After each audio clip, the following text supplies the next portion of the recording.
So every so often when we do an episode, we hit on something that needs to be more widely acknowledged. And then we come back and we find that, awareness of something has increased, but the problem very much remains. And sadly, that's the case with today's classic episode, The Highway of Tears. Yeah, there's a terrible problem with missing and murdered Indigenous women throughout the world, in countries across the planet.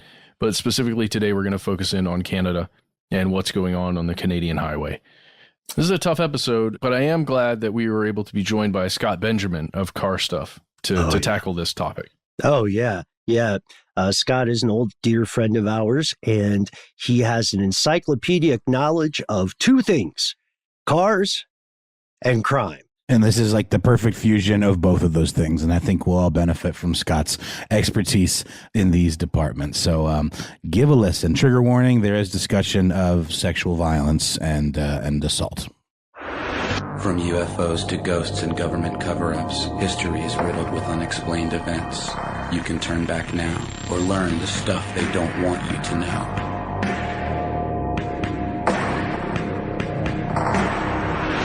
Hello, welcome back to the show. My name is Matt. And I'm Ben, and we are joined, as always, by our super producer, Noel, the Highwayman Brown, and high fives across the internet if you got that reference.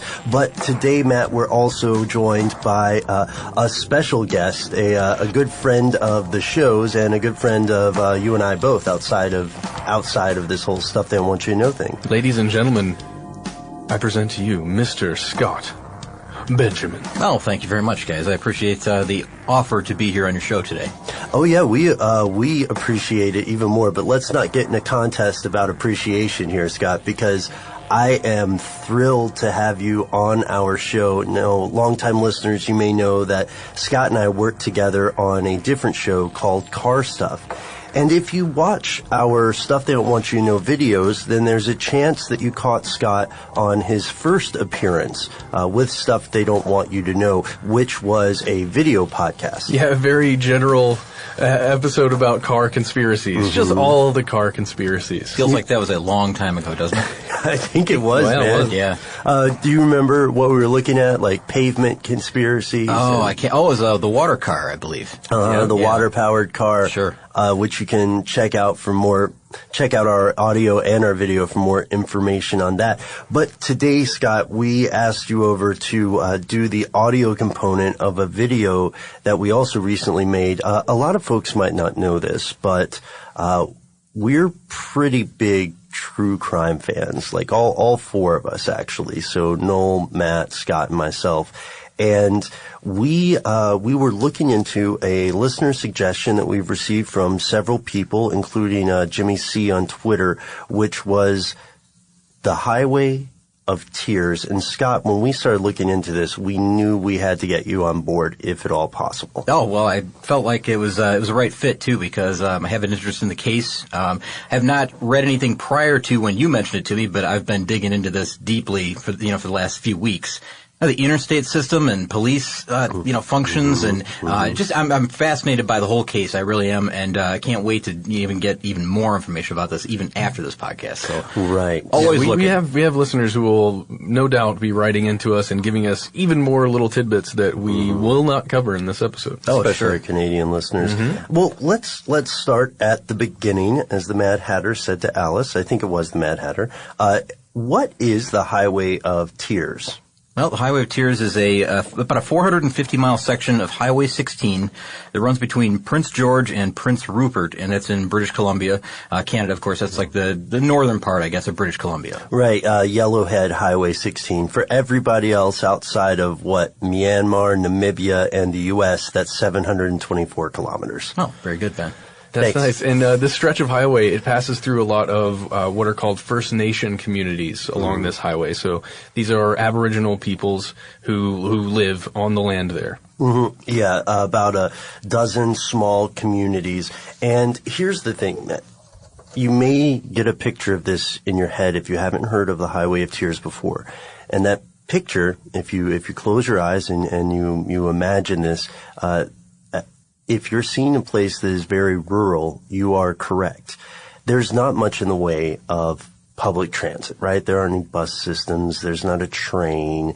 And also, historically, there has been a struggle with poverty in these communities, so a lot of people don't own cars. Yeah, very small towns, very sparse, very scattered, so long distances in between that are very desolate, especially at night. These are dark, I guess densely wooded areas that are easy to lose yourself on. You're able to go just off the highway, and there's I think they said it's like 4 or 5 to 1 the miles of road. So a mile of paved road, there's like 5 unpaved miles of road right next to it. Right. There's logging communities everywhere. It's just logging camps, I should say. But so of course logging roads go along with that, and a lot of those are just, again, desolate, rugged roads that are way, way off the main stretch. So why are we here today to talk about this rural road in British Columbia? I mean, what's the deal? There are rural roads everywhere. Well, as you may have guessed already, there's been a series of disappearances and murders that have happened along this highway. Now, the number, when I tell you this number, it's not going to be the big number, because there's a much bigger number, but police say that there have been 18 victims since 1969 on the Highway of Tears. Now, you might think that's not a whole lot, really, when you consider that is about 4 decades of time. But as we'll learn later, that's really about how they're measuring, right? Correct. From how close to the highway did these people disappear? Exactly. Yeah, there's some strict parameters that they put in place, and we'll tell you about the team that decided who is officially a victim of the Highway of Tears, and then all these other cases that are not officially Highway of Tears victims. And that's kind of the meat of this whole story is that it's much, much bigger than anybody really thinks. Right. And there are also allegations of cover-ups. There is stuff they don't want you to know in this case. There's endemic, or maybe I should say systemic racism that's involved. Let's start with the first victim, a lady named Gloria Moody. At the young age of 26 in 1969, October 25th, she leaves a bar near Williams Lake. And her body, when it's discovered, is at in the woods near a cattle ranch, right? About 10 kilometers away. We should note at this time that this is, in retrospect, considered the first official Highway of Tears murder. However, at the time, it was not given, I think it's fair to say it was not given adequate investigation or attention of law enforcement because of the systemic racism we've mentioned at the time, which, just to get a picture of this, Matt, that's something that really intrigued you, right?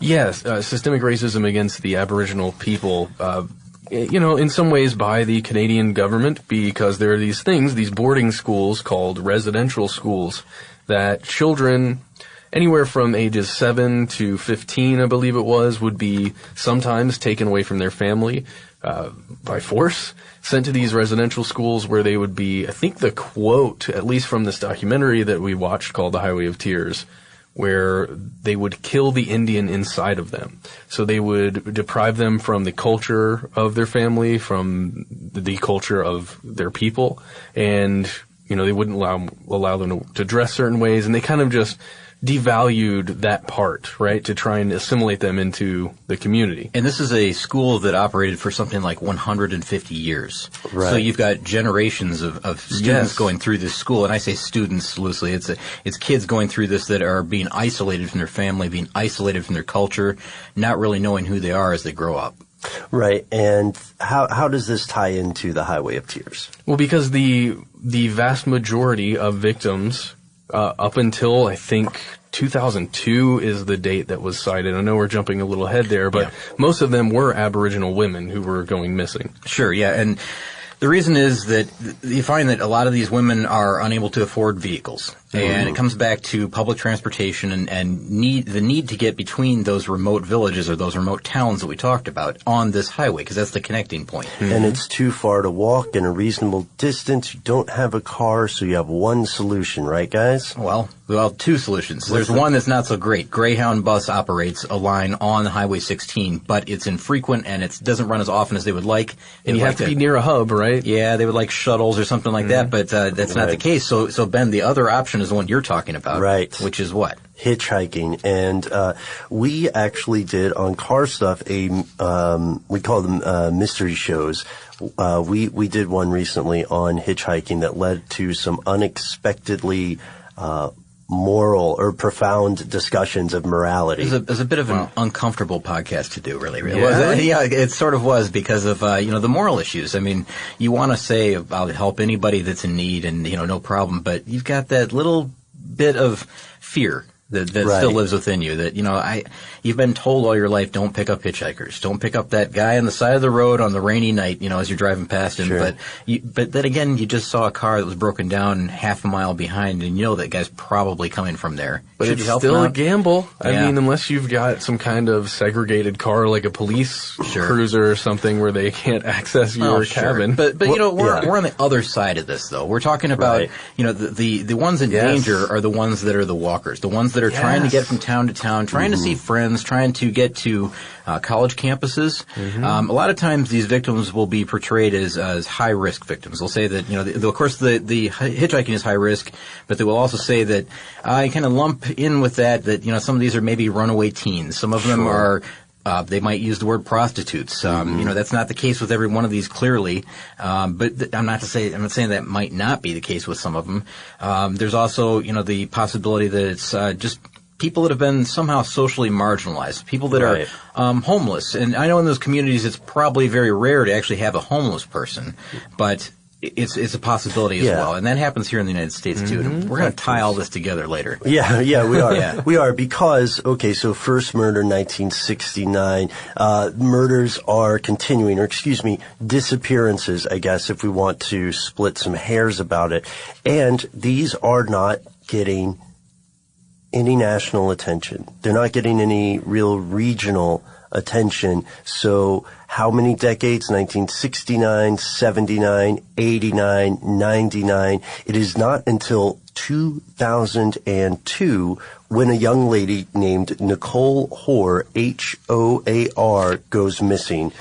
This is in 2002. She is white. She is not a First Nations member.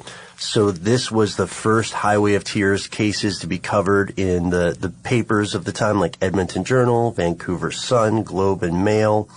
And then the police really started investigating these as not just quote-unquote isolated incidences. Okay, she's not the very first white victim, however. That's true. There have been others that were Caucasian that had fallen victim to this, but this one did get a tremendous amount of media coverage, and there was some raised eyebrows about that. Yeah, wait, you're right, because thank you for clarifying, too. She was the first person to get national attention for the story. She was not the first non-First Nations person. Yeah, and also... Okay, another little caveat here that we have to add is that I think they said the majority of the women on the list are Aboriginal. So, greater than 50%. I haven't really gone through the numbers here and figured out what percentage of these cases, but the majority are Aboriginal women. Mm-hmm. Yeah, and additionally, we always have to think about it in these terms. These are just the people we know about. There could easily be more people that have disappeared, not just on Highway 16, but on Highways 19, 97, and 5. One of the things we did in our recent video is we talked about 5 things you should know about the Highway of Tears.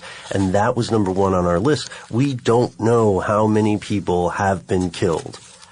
We're going to get to suspects and leads and why the 4 of us, including Noel, believe that there's more than one killer here, but no one really knows. We are outnumbered by questions in this case. Just briefly, while we're talking about the amount of people, let's talk about this. Let's talk about why the Native communities and the authorities, the RCMP, have a different body count. Oh, so the RCMP, Royal Canadian Mounted Police, right? Yes, the Mounties. And they have a different body count because they have identified. Well, okay, this goes back to the E-Pana force. So I guess we have to talk about E-Pana at this point. Yeah, okay, yeah, so E-Pana is a task force that was formed in 2006, and it was used or rather implemented to determine if there was a serial killer, and they only knew about, they were thinking maybe one at this point, if a serial killer was in fact working the highway, was using this as his hunting ground. And they probably at the time were suspecting that, there's more than one, but couldn't really say anything. They didn't have a set number of cases in mind either. They knew that lots of women were disappearing from this highway area. They couldn't put an exact number on it yet until they gave it sort of a set of parameters, something that could kind of narrow down the focus of E-Pana. And so these 3 key points were, and I think we mentioned these in the video too, but female victims only. Right. And then the next characteristic, I guess, would be that they were involved in a high-risk activity, as we just talked about, hitchhiking or prostitution or whatever it happens to be. And then there's also, Matt, as you said, the 1 mile rule. And the 1 mile rule is what really angers a lot of people in these communities, because the E-Pana task force gets all the media focus. It gets the attention. It's when it launched, it had a $5 million budget. It had 70 officers attached to it. It was like they're finally doing something. They're gonna really work this case. They're gonna find out what's happening to as the locals thought, 40 or 50 cases or something like that, in the area, because there's women missing all the time from this area. Right. Well, what E-Pana did with this these 3 characteristics, or these 3 points, these 3 criteria that people had to meet, or that these cases had to meet, it narrowed it down so finely that it only allowed for the 18 cases that we're talking about today to be counted as official Highway of Tears disappearances. And that really caused a lot of friction in the communities, because they said, well, okay, that's 18 and they're important, but what about the other 40 that you're not talking about? Well, yeah, because as we said, this main highway goes there, but then you've got dirt roads that go off of this road in all directions for a long way. Then they meet roads that are also parallel and perpendicular. Sure. That's why we mentioned the logging camps, because it's so easy to get more than a mile off the road. Well, I mean, it's difficult, but it's more easy. Yes. More if easy you're in to a car. do that. Well, yeah, it's easy to do that, and then to imagine if you're trying to lose a body, dump a body somewhere. You're going to want to do that somewhere off of the main highway, typically. So the ones that were found on the highway or disappeared from the highway, that's a rare situation. Right. I mean, a relatively rare situation, because 18 out of what locals claim to be 50 or so. Right. Yeah, and again, only the ones that people know about. In this documentary that we watched, that we checked out together, there's several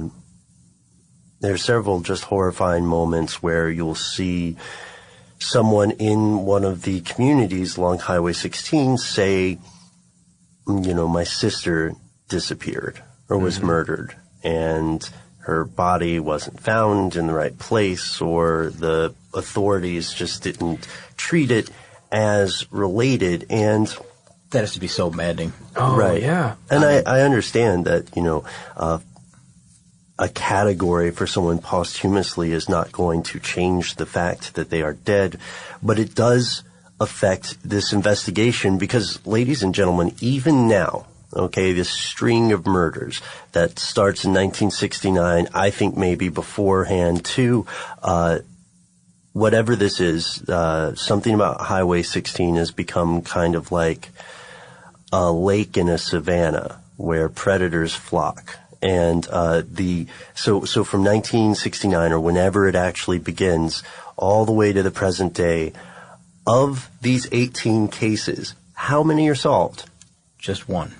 Only one of those cases is solved. And we'll tell you, we can talk about the one that they did solve too, but there's a few more numbers I think that will shock the listeners. Okay.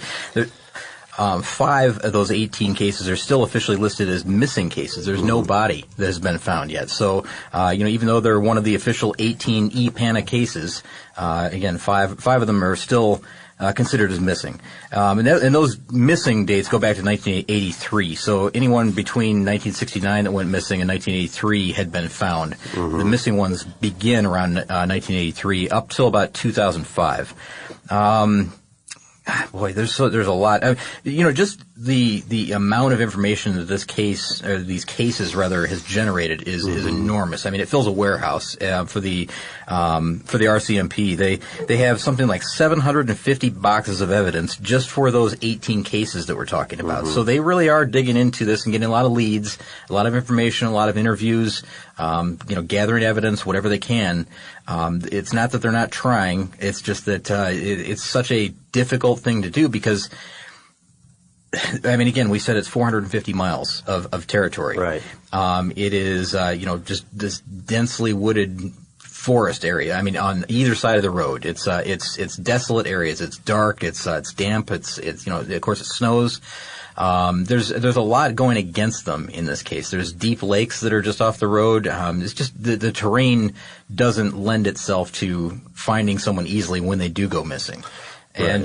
And I know I'm probably just going a bunch of different directions here, but there's so much about this case that just doesn't feel right. I think I see what you're saying, Scott, but what exactly would you say what's giving you the spider sense? Yeah, I guess it's just okay, I know it's being handled. I know that they are looking into this, and they have a vested interest in making this work. Of course, they want their E-Pana task force to be successful. They want to do this for the community, for the people, but the people are saying, the locals, as you'll see in that documentary or whatever you read, because I've read a bunch about this case in the last few weeks, you'll find that there's a great distrust of the police force in that area. And I can't quite put my finger on exactly what it is, but it goes back to the way that they're treated at these residential schools, the way that they feel that they're stuck in these impoverished regions, these communities, it's almost like Indian reservations here in the United States.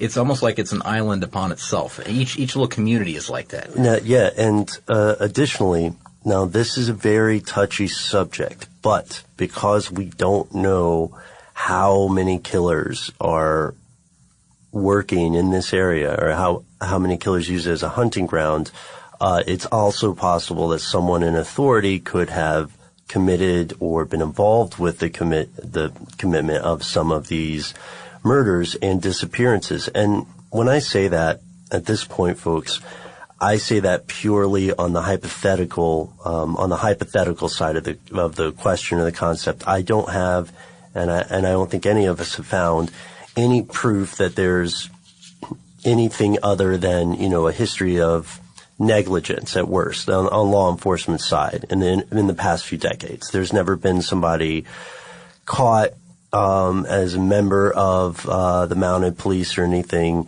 So the true crime or the crime novelist in me just sees that as a possibility. But there's whether or not that's a possibility. It needs to be said. Well, this goes right back to, the Jack the Ripper days when they suspected that it could have been anyone from a surgeon to royalty to an artist to a police officer. Of course, they're going to suspect the authorities in this as well because they have the inner knowledge, the inside knowledge of where the patrols are going to be at what time, and they kind of have like I'd hate to say it, like a backstage pass to what's going on behind the scenes and seeing all that and knowing, all right, well, here's my way around that. I can outsmart you. It's simple. Right, like the Long Island serial killer is suspected to have some sort of knowledge of crime scene investigations. Just to jump in really fast, guys, with an example of how perhaps the authority in this area views women this is in no way a blanket statement, but this is an example of the way the Aboriginal women are treated. So this guy named Judge David William Ramsey, he is a judge. So he was sexually exploiting young women in this community for years. In May of 2003, he pled guilty to 5 of 10 charges.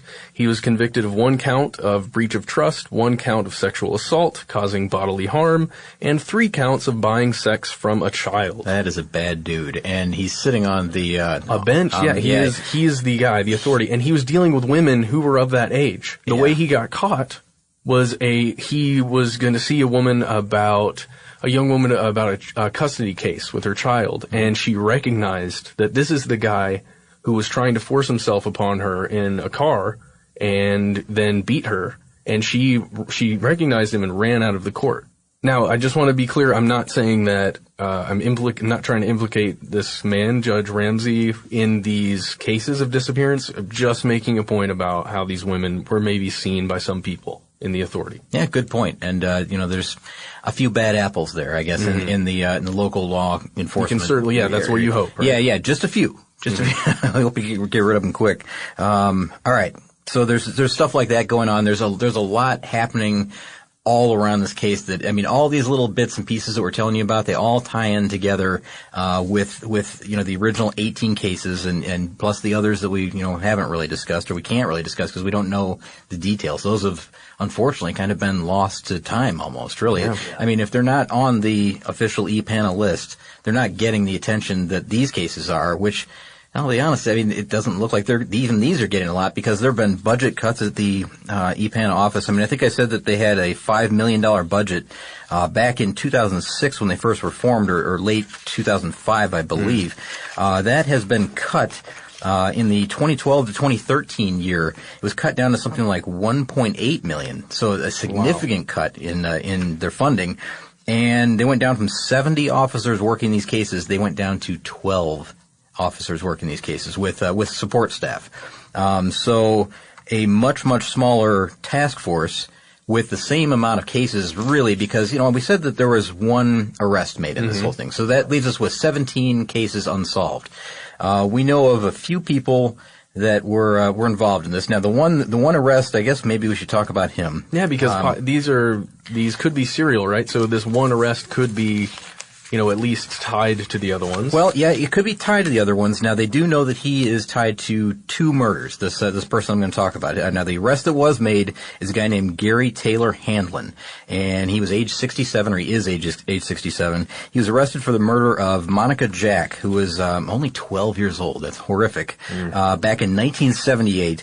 And another girl who is not an official victim of the Highway 16 murder, wow. But he was also convicted of the murder of a girl named Catherine Mary Herbert.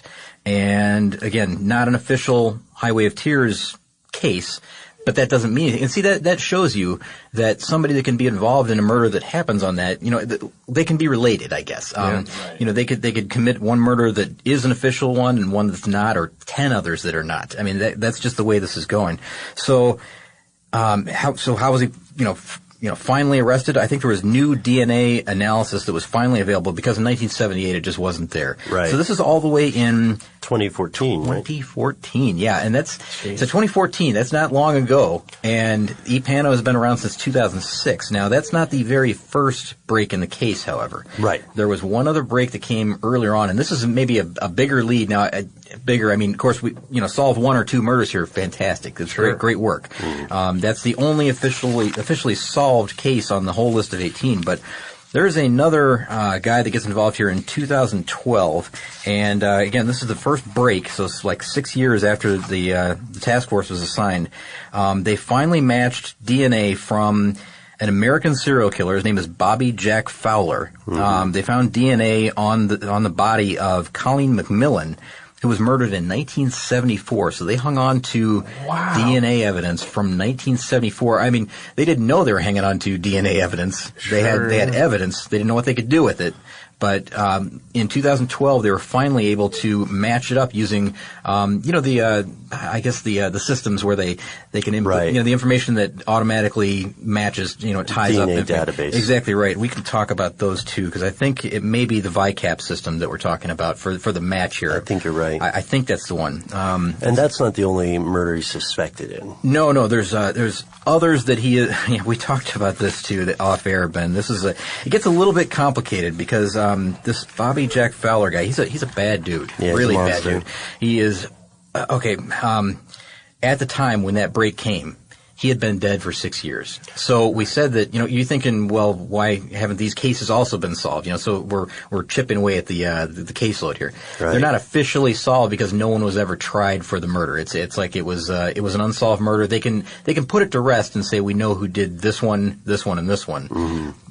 But you never try that person and find them guilty, officially guilty. Yeah, especially for the families of these people. There's never that feeling of, oh, we got somebody. Yeah, exactly, and that's amplified by 100 times for the ones that never find their family member. That's got to be the most the worst, the most heart-wrenching part of this whole thing. And that documentary that I watched, I got to say I was tearing up a little bit when they were talking about some of the families that they don't have an answer. They never have an answer, and it's never probably going to come. They're not going to find them.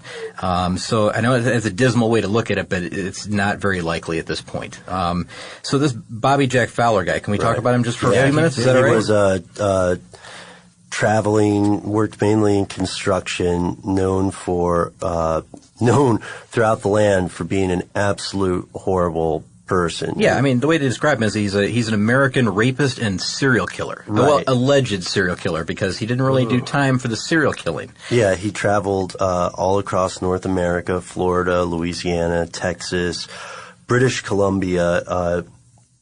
He was charged with murdering a couple in 1969. Yeah, and got off on just a firearms offense charge. Right. So he murdered two people in 1969 in Texas, I believe, wasn't it? Yeah, a man and a woman in Texas, but he was he simply was let go after they gave him a slap on the wrist, basically, for a firearms offense. And I don't know why that would happen. Is but this a wealthy guy? No. This is a transient construction worker who traveled all over North America, as Ben said. He was, and we have to say alleged serial killer because he, again, never was tried for that specifically, but we do know that he was a murderer. Right. And, again, this guy, I mean, we could go on and on and on, and I'll tell you a few more things. He's got an extremely violent past, as you said. He was known as an alcoholic. He was an amphetamine user, a methamphetamine user. He had a long criminal record, extensive criminal record. He liked to drive around, not that this is anything bad, but he'd like to drive around and beat up old cars. I like that too. Trolling for hitchhikers. Yeah, that's the thing. He's trolling for hitchhikers. He's putting lots of miles on those old cars. He's going back and forth between these towns and all these communities. So he sees it, in a way, I guess, almost like a sport. He's going to town. I hate to say it that way, but that's the way these guys are. They're hunting.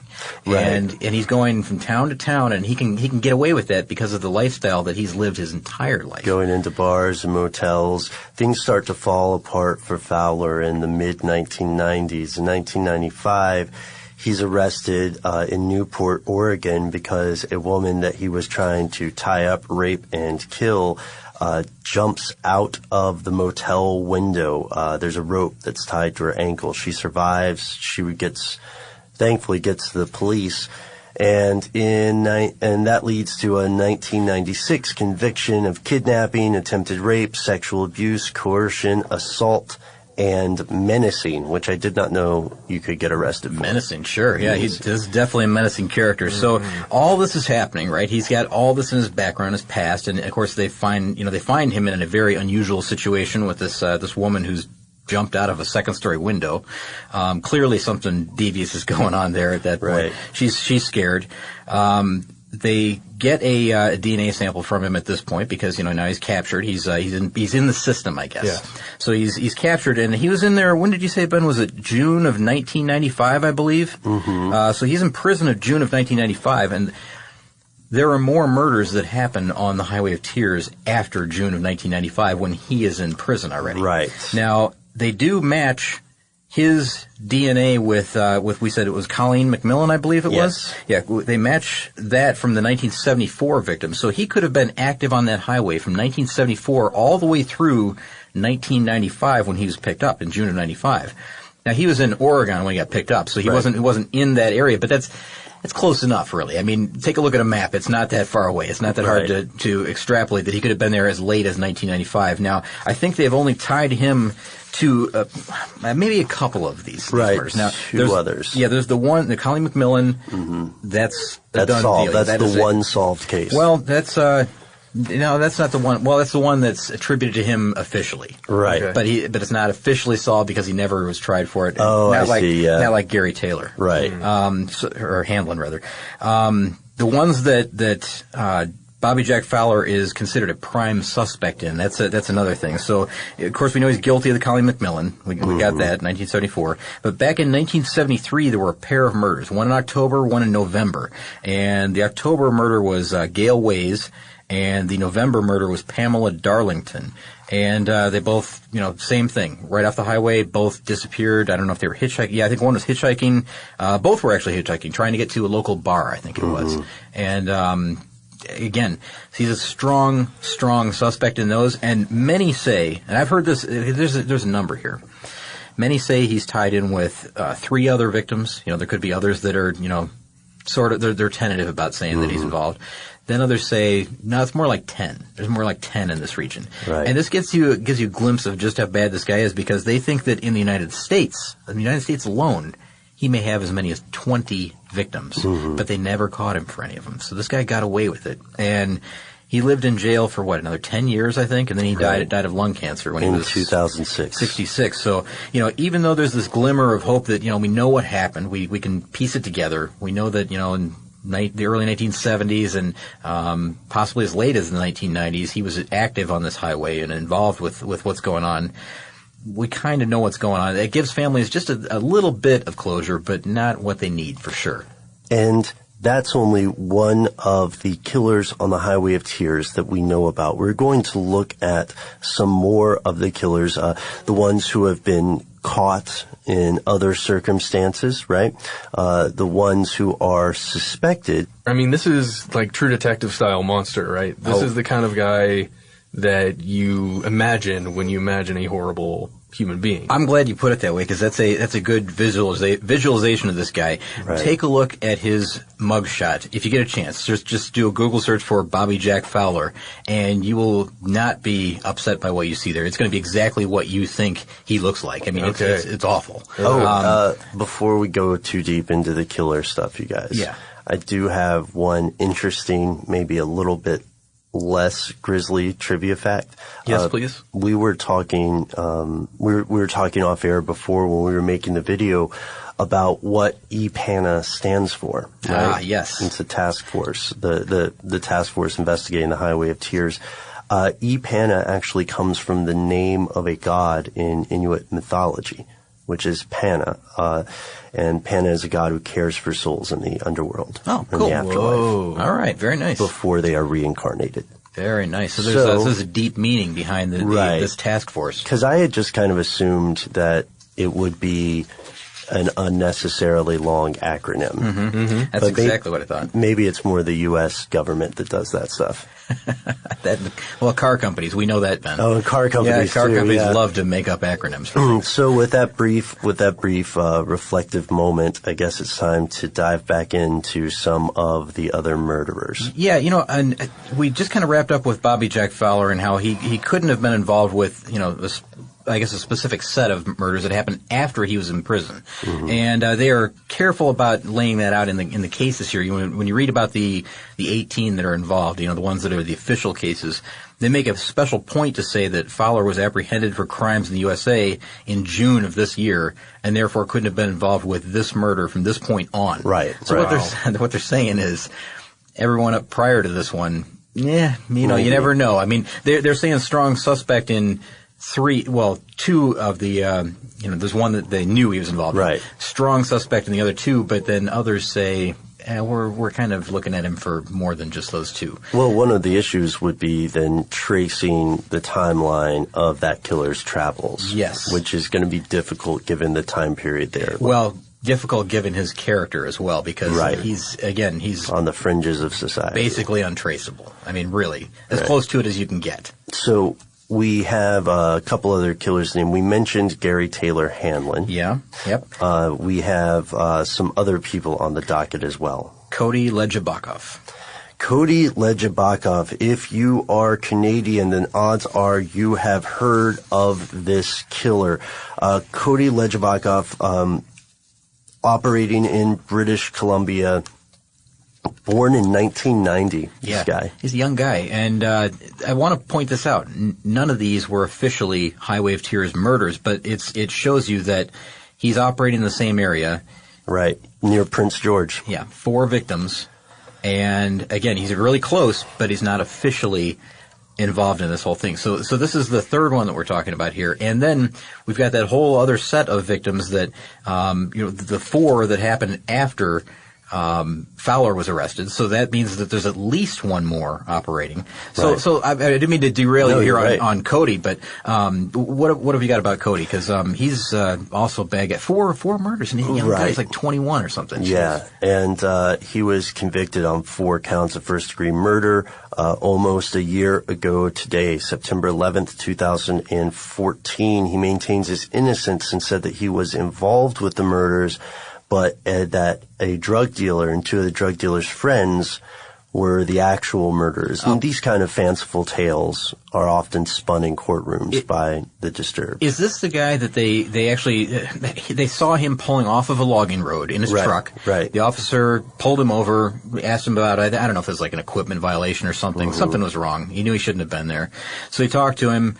Realized that he had blood stains on his pants and on his shoes, I think, and shirt and everything. So the officer goes back down the road that he had just, come off of, the one that the truck had just exited from, and he finds the remains of a woman who had just been dumped. I mean, and had been murdered within hours of when he found her. So he caught him red-handed leaving the crime scene, and he is saying, "I'm not involved in this. It's somebody else." His original statement regarding the blood on his pants when asked by the police was that he was poaching and he had clubbed a deer to death because, quote, "I'm a redneck. That's what we do for fun." Yeah. And, it doesn't get much more clear than this, that, he, of course, this is him. He's caught red-handed. He's got, he's got all the evidence on him, around him. The truck is, of course, seized, and that's loaded with DNA evidence.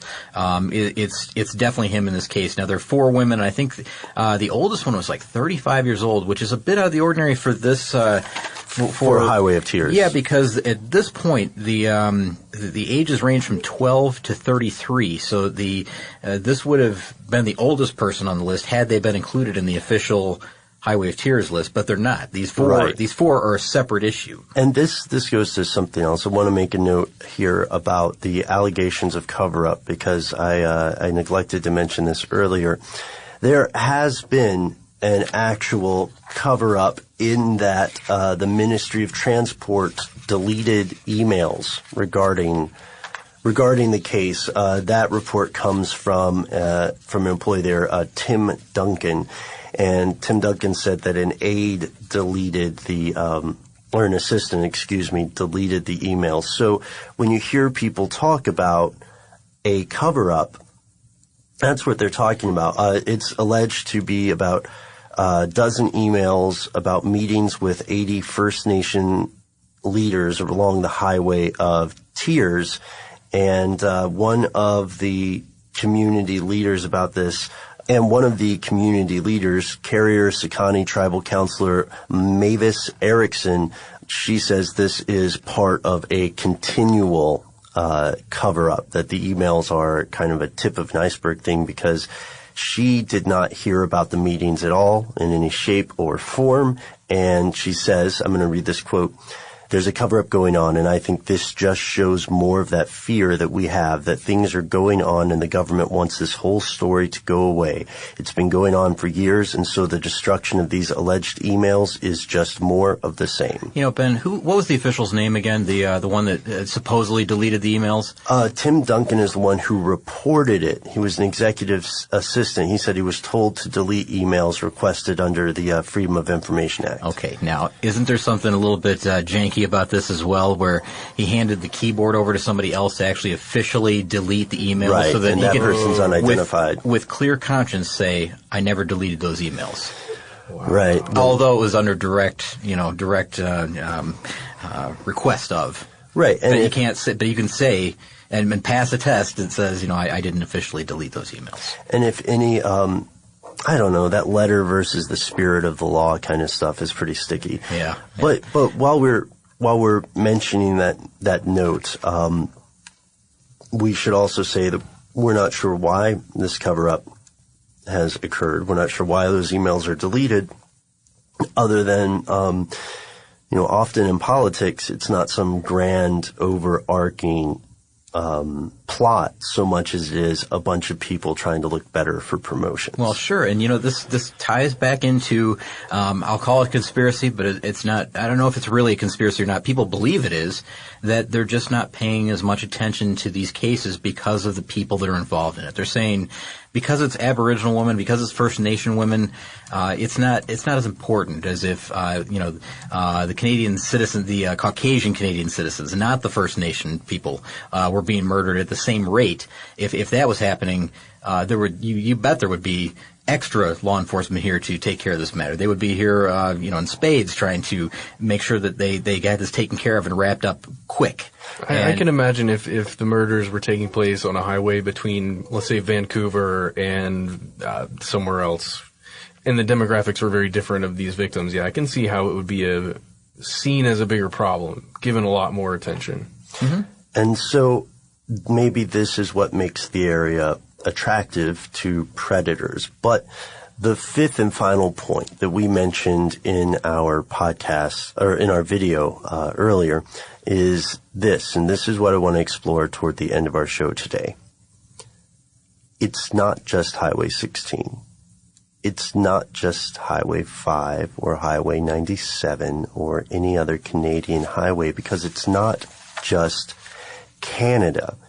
We dug up some stats about the FBI's search for serial killers on the U.S. interstates, didn't we? Yes, we did. And you know what? I found this fascinating when I dug this up, because I love things like this where it's not known to the public for quite some time, and then they reveal it, right? I'm sure your audience loves that as well. We do. So back in 2004, there was a privately launched initiative by the FBI here in the United States, and this was called the Highway Serial Killings Initiative. And the idea was to create a sort of repository for information about serial murders that were happening not just on one highway, but really nationwide here in the United States. Now, right. If you haven't heard about this, I mean, this is something that really should be a huge eye-opener for every listener. Yeah. That this happens along every highway in the United States. I mean, you take a look at the map of the victims that they talk, because we're not limiting this to just one highway, 1 mile either way on either side of the highway. Right. We're talking about,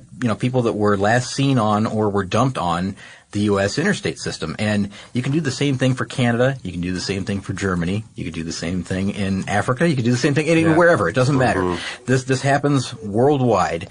But the numbers here in the United States, I mean, the numbers are something like, they've identified like 600 victims and 275 suspects, fairly quickly.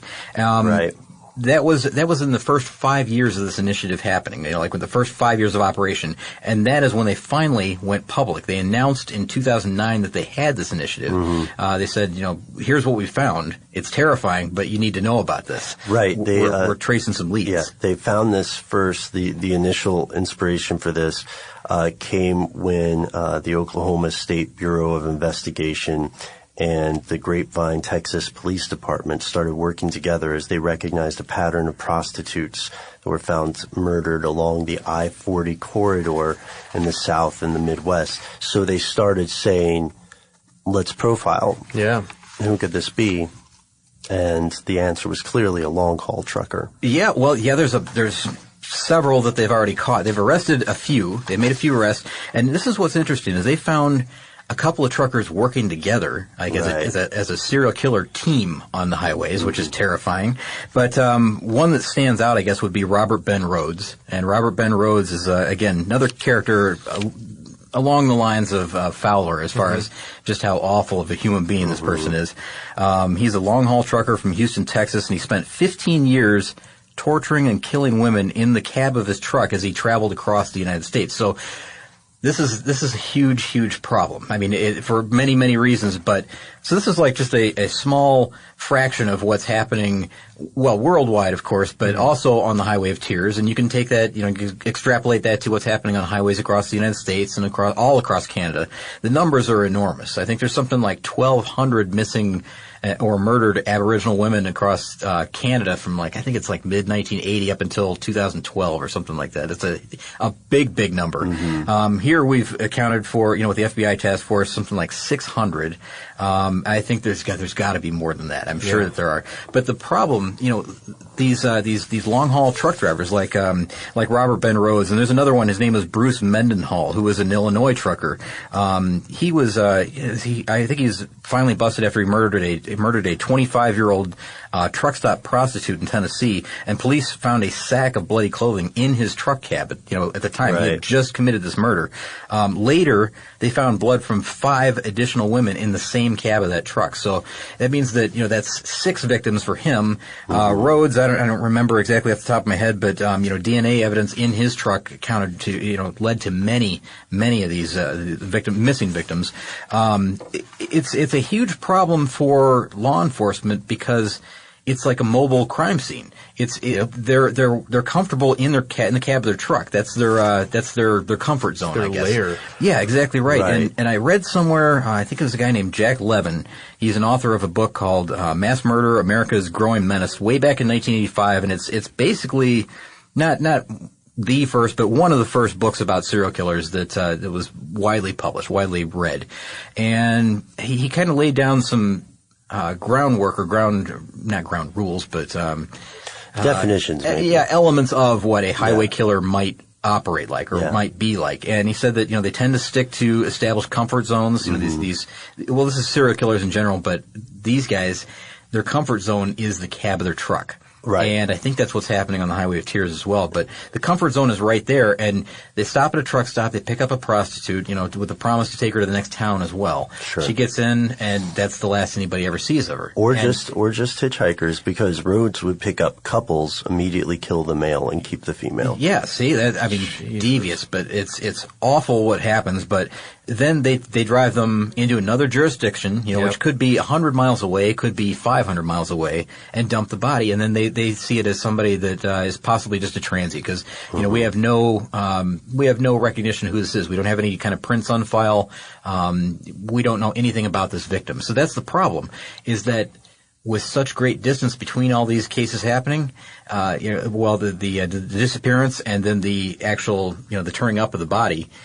It's really a difficult situation for them to solve, and even given systems like the VICAP system or Canadians' version of that, which is called the VICLASS system, which is a violent criminal system that ties together people with DNA information and fingerprints and photographs and the last known whereabouts and all that. It's like it's an electronic evidence matcher. Yes, exactly right. And that's been around since the 1980s, but there's a problem with that. So you can see all these hurdles that they're trying to overcome here. And the problem with the biggest problem with that VICAP system that I'm talking about, again, this is a violent criminal apprehension program. So you think that this would be something that is mandatory.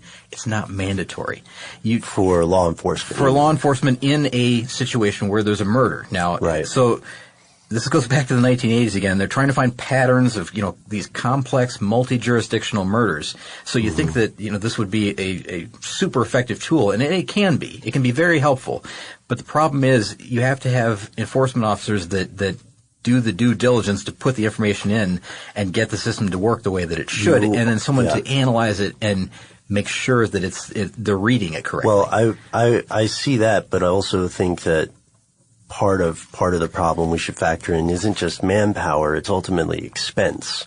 Yeah, because it's a 16-page form that they have to fill out. Now, how long do you think it takes an officer to fill out a 16-page form with detailed investigation information, or information about a particular homicide? And all the not all the law enforcement agencies play nice together. No, exactly right, and that's the other frustrating thing is it's like butting your head against a wall because you can't get the other guys to talk to you when you need them to. And not only that, there's things that they may know that they don't know as part of they don't understand as part of this case. And if they were ever to talk, and sometimes that's what happens, they accidentally stumble across some information that they say, wait a minute, that you just struck a nerve with me. Hang on a second. They go through their box of files and find, whatever it is, or, probably electronic information. But, it's these chance occurrences that sometimes lead to solving these. But if this system were to work the way that it should, it's a well laid out system, the VICAP system and the VICLAS system in Canada, and other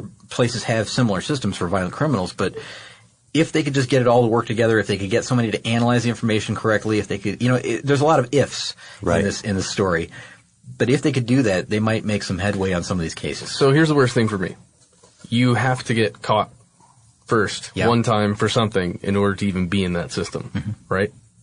True. So if you're like Bobby Fowler and you just haven't gotten caught for a long time, then it doesn't even matter. Well, he was repeatedly arrested. For other things. Sure, but unless he was arrested for something that would specifically put him in that violent crime database, right? True. And what I was talking about, that 16-page form, is for particular characteristics of a homicide. Right. And so, there's lesser versions of that. So like you may input him in the system and say, this guy is an alcoholic who likes to fight at the local bar.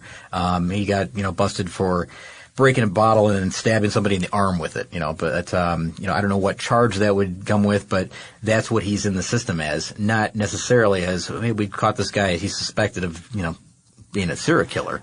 So I guess it really depends on just, how much effort they put into correctly categorizing these people when they put them in the system. It's vital, however. And sorry to bust in, I don't want to interrupt what you guys are saying, but it's vital for this sort of stuff to be done. At last count, I think there was an investigation discovery piece on this. There are 25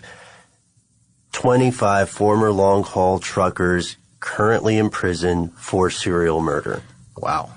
Well, that's a significant number. That's a hell of a big number. That is a big number. Now, I know that you're saying 25, and we're saying that's a huge number because they're responsible for more than one just by nature of being serial killers. Yeah, and that's occurring over a period longer than a month. So multiple victims longer than a month. That means these guys are out there for a long time doing this. Who knows how many? And of course, we are required to say, of course, we're going to point this out. The vast majority of people in the world, let alone truckers, are honest, hardworking people who are just trying to get a buck. But we're talking about I think that it's more fair to say that these people who are using the veneer of being a trucker are not actually they're killers. Yeah. That's their primary vocation. And this is the way that they get to do what they do. Right. And they find it, if they were to eliminate that from their life, the trucking part of their life, they wouldn't be able to do this. And they're never going to give that up. So one last thing I guess that I need to add is that, looking into all these numbers, and we said 25 have been, convicted of being serial killers or that are known serial killers that the FBI has captured. They say that, the numbers are just enormous. How many they believe are out there on the highways. Right. Now, I've seen numbers that range, there's a huge range. Yes. Some will say, we think that at any given point there's 67 serial killers working the highway systems at any given time. Others may say 300 and everything in between. So it's a huge, huge number, and I don't think a lot of people really know that this is happening out on the highways. And it's not just the U.S., it's not just Canada, it's not just Europe, it's all over the world. It's happening. So use some caution, really. When I started reading about all this stuff, it really is an eye-opener. Yeah. It makes you fear for anybody traveling. You want to be very diligent about, checking in and knowing where they're going to be and when they're going to be there, and It definitely distorts my memories now of running around, sometimes truck stops, sometimes rest stations along the highway system in the U.S. Sure. Yeah, I used to sleep at rest stops in my car because I had I had my day trip or road trip map about how far I could go. And I would arrange that by,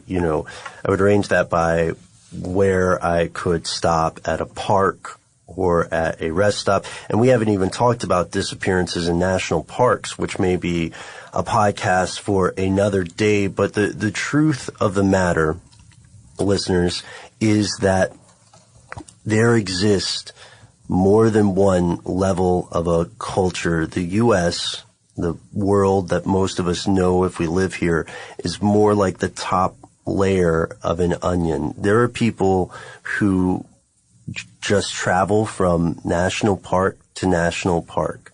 There are killers who just travel up and down I-40. And I know it sounds alarming, and it is. But unlike some alarmist things, this is terrifying because it is true. No, Matt, earlier off the air, you said that you had one more thing that we should end on. Is that correct? I did. I was going to... Wait a second. Are you getting that too? Is it just my headphones, or are you guys getting that? No, I hear it too. Some sort of, almost like the sound of a truck rolling through the distance. But also drums. I hear stuff. What's going on with you? Hey, everybody. I know. Ladies and gentlemen, it is super producer Noel Brown. That music always means, of course, it is time for our Moment with Noel. Hey, man, how are you doing? Ben, Matt, Scott. You're making some serious eye contact with us as you were saying our names. This is creepy. I'm well, thank you for asking. Yeah, so did you catch what we were talking about? I'm going to have to be, like, really honest with you. This is one of the rare situations where I've actually been jumping up and down and going to the other studio and doing other things. Mm-hmm. So I actually have no idea what this episode was about. Well, hey. Well, okay. You should check give me the clips. Check it out. I mean, well, I will. When I edit it, I'm sure I'll know. We started talking about a thing called the Highway of Tears. Got it. I'm not going to go too in depth in it. Well, let's just recap the whole thing. We just did a show on it. Yeah. Right. No. Back in 1969. Yeah. There was you guys, I heard snatches here. I get that. Okay. We had to. The case a little bit. We had to ask Scott on because this is something that is related both to the automotive world and to the true crime world. And Scott's also kind of a stand-up guy, so. Mm-hmm. Oh. Yeah. Oh, shucks. Yeah, no, you're 8 out of 10. No, I'm just kidding. I just had to, really fast bring something up, and apropos of nothing, I have to say that every time I see the notes that Scott Benjamin takes and the way that he takes them and arranges them, every time I see it, I am thoroughly impressed. Not only that you function in that way, but that there's so much detail going on here. There are, so it's this yellow, I guess that's notebook paper. That's a legal pad. Yes, it's a legal pad, and then there are Post-it notes all over it with, like, pointing to things to say, okay, this is where we go from here, this is how we get to here. I love it. It's, that's leftover from back in my days of, like, floor directing, for video shoots and things, because you had to walk your way through a complex script or something that, you don't shoot in order, so you have to map all that stuff out ahead of time, and I find that's the way that I work best, so I just kind of carry it over into the podcast as well. No, that's great. Thank you. No, I have to ask. Sometimes I'll see Scott just standing at the window, writing on the window panes with a grease pencil. Just red rum over and over again. So I have to ask though, Noel. We talked about this, and this is a question for everybody. What, like, does this affect your earlier conversation or the earlier conversations we've had about hitchhiking? This whole idea of, this whole truth about the amount of serial murderers getting away scot-free, no offense, on the interstates. I mean, I didn't need anything to affect my outlook on, picking up hitchhikers, but sure. You're pretty adamant about it. Yeah, I think that, a little bit of healthy paranoia is probably good for the old self-preservation game, I would say. That's just me. Call me, jaded, but I'll get mad at you if you call me jaded. I've never once called you jaded. No, definitely not jaded. He's jaded a little bit, guys, but we all are. It's okay. I don't know. I would say optimistic. That's fair. That's fair. That's fair. But what about you, Sky? Definitely. Well, I was already kind of skittish about it, anyways. Should you not? But the cases that we're talking about, it's always that the bad guy is the one that's picking up the hitchhiker. Yeah. It's not the other way around. It's not that the hitchhiker is the bad person. And those cases happen as well. Where you pick up a bad dude on the side of the road and something horrible happens, to either an individual or family or whatever. But this is like the opposite of that. So it kind of gives me like even more just information in my head that's swimming around like this is just a bad deal. Don't pick up a hitchhiker. No, and don't hitchhike. In our earlier CarStuff podcast, which you can check out, listeners, if you're interested in hearing more about hitchhiking, in our earlier podcast on this, we talked a little bit about the rise of hitchhiking being associated with counterculture in the 60s, right? Mm-hmm. And how I think it might have been the FBI, but government agencies propagated this idea that, stoned hippies were going to kill you because stoners are notoriously furious, impulsive. They're also sex hungry. Go-getters. Right, yeah. And so how much of that is fear culture and how much of it is healthy skepticism? Now, of course, I also think you have to exercise judgment. My girlfriend, as I think I mentioned on CarStuff, has banned me from picking up hitchhikers. Rightfully so. I just like strangers. Me too, but Ben, there are other ways. You can meet strangers all over the place, man. It's a hazardous activity. That's what he's saying. I mean, everybody's kind of a stranger. You don't really know someone, do you? Wait.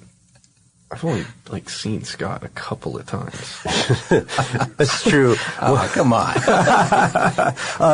Every day. Become the bad guy here. Yeah. Well, let's end before we start accusing each other of various murders. Guys, I know this was a long podcast, but we hope that you, I don't know if enjoyed it is the right word, but we hope that you found it interesting. Can I just say something? Yeah. I know that we say this every time on CarStuff, but we try to put out so much information, so many little bits and pieces here. We try to tie it together the best we can. We're using these complex notes that Matt told you about. Sure. But you'd be doing yourself a big favor if you were to search it and read about it yourself, because that way it just kind of makes a little more sense. It might be laid out in a way that makes more sense to you.